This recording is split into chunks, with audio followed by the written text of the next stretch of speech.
For the 3.5 years that I've been training now, a lot of that time, especially early on in the first year or so, was spent very ineffectively. Now, this is common and even expected when you first start lifting because obviously you don't know much about it yet. So, unless you have an experienced coach training you, it's likely that you're going to make a lot of mistakes. And that's fine. The problem I see is that many people continue making these same mistakes for years and years, and they end up making no progress and wondering what went wrong. In this video, I want to share with you the biggest mistakes that I made so that you don't have to waste the same amount of time and you can just get straight to making efficient progress. So one of the big mistakes that I made early on was thinking that I needed to do way more volume than I actually did to stimulate muscle growth. I remember one of the first splits I ran was an upper lower with my first training partner. This was back in the summer of 2022. And I remember the way he structured it was 2 push movements and 2 pull movements. So it was a vertical push, a vertical pull, and then a horizontal push and pull with a couple of isolation lifts for the arms and delts, which in hindsight now was actually a very well structured program, especially for a beginner. But at that time, I had started watching YouTube fitness videos. And I remember everyone was saying that we needed to train each muscle group with 10 to 20 sets per week. So I swear what I thought at the time, and maybe some of you can resonate with this, was that each individual muscle needed 10 to 20 sets, meaning the lats needed 10 to 20 sets, the upper back needed 10 to 20 sets, the side delts, rear delts, hamstrings, quads, each individual muscle group. So I started structuring my program that way because I thought the basic upper lower that my partner was running had way too little volume, and there was no way that I was going to progress like that. How ironic. And of course, it was impossible to split that much volume up into only 4 days. So I ended up having to split it up into the infamous 6-day-a-week push-pull leg split. So you can imagine all of that volume and all of that time in the gym. Of course, I wasn't progressing optimally. On top of that, I wasn't even eating that many calories because I was also told that I didn't need to eat in a surplus to build muscle. So once my free newbie beginner gains were up, that basically anyone can get doing anything, I ended up stalling for quite a bit. Now, thankfully, I quickly realized that I had to change something. And the way this happened was through finding actual credible sources of information.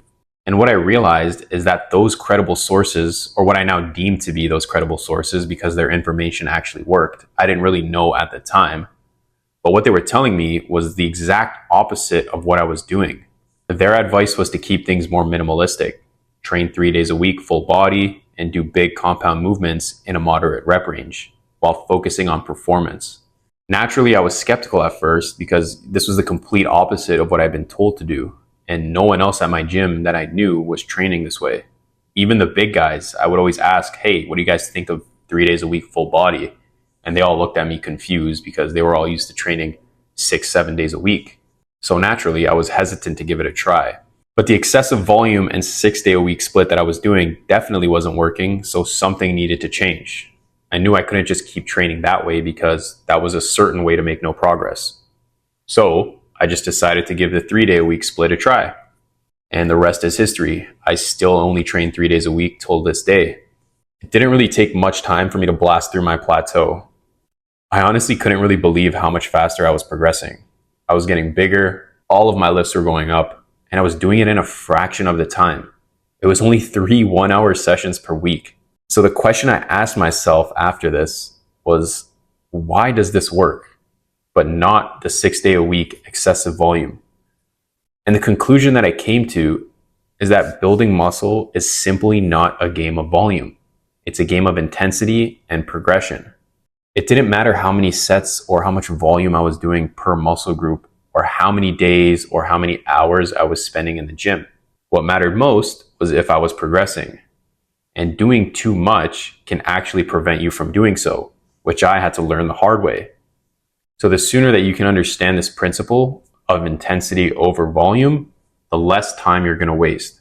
I truly can't stress this enough. All you need to do to prove this is just look around the next time you're at the gym and see how most people train. You'll probably immediately realize why most people never actually build any muscle.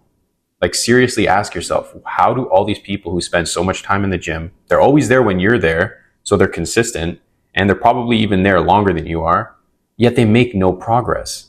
Why is that? Instead of stimulating their muscles, they're just annihilating them. And that's what I was doing by doing way too much volume. My body was just trying to recover from the damage instead of actually adapting to the stimulus and building new muscle.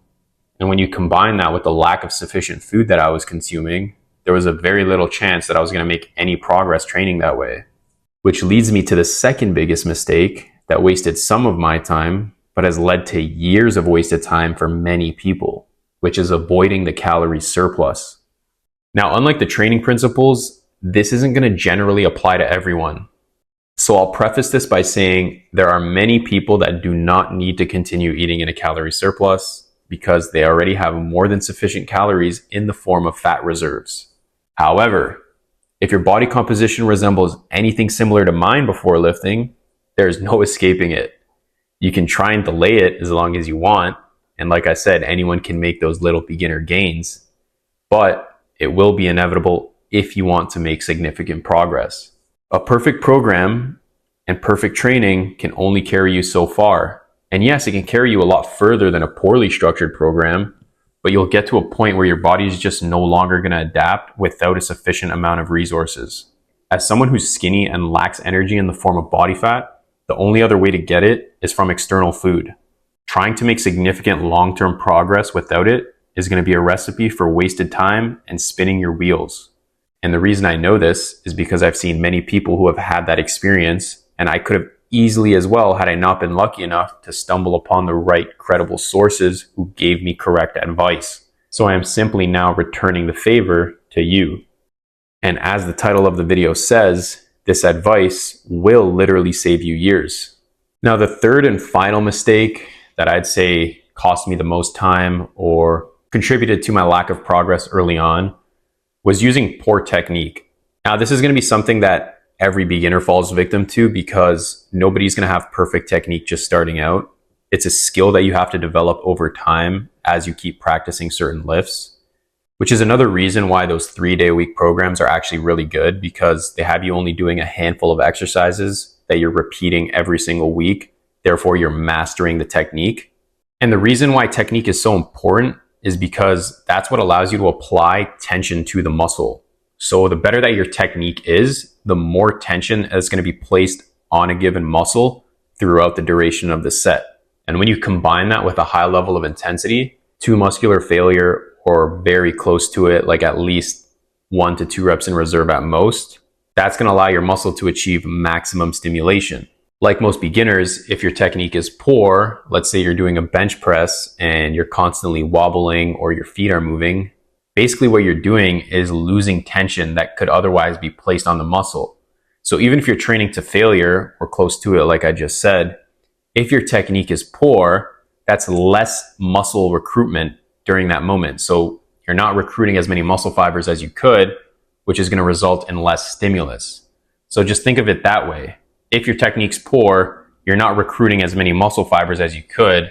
Therefore, the stimulus that you're getting from training to failure isn't going to be effectively applied throughout the muscle. So you're not going to get as much growth.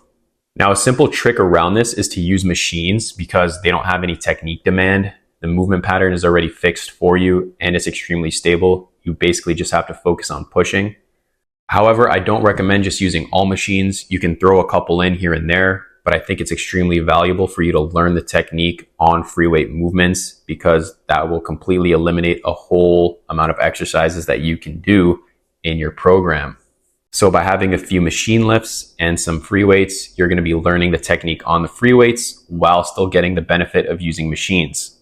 So you're not fully losing out on the stimulus early on. And once you do improve your technique to the point where you're very proficient at it, the difference that you get in stimulus between machines and free weights is going to be negligible anyways. So it's only for a little period of time that you're learning the technique that you may be losing out on stimulus. So just make sure that early on, it's a big focus of yours to improve your technique and learn the skill as fast as possible. So to quickly summarize, if I had to point out the biggest reasons why I think that most people waste years in the gym, the main culprit is going to be their training. They aren't dialed in, they don't train with sufficient intensity, their technique is poor, and they're not progressing in strength on the big compound movements. And for the skinny guys, which I used to be, not eating a sufficient amount of food, will sabotage your gains. The sooner you learn this, the better. If you want to learn more specifically about bulking tips, I have a video that talks about how I gained 40 pounds without getting fat. You can go check that out. I promise that if you learn from my mistakes, you will start making way more progress than 99% of gym goers, and you will do it in a fraction of the time.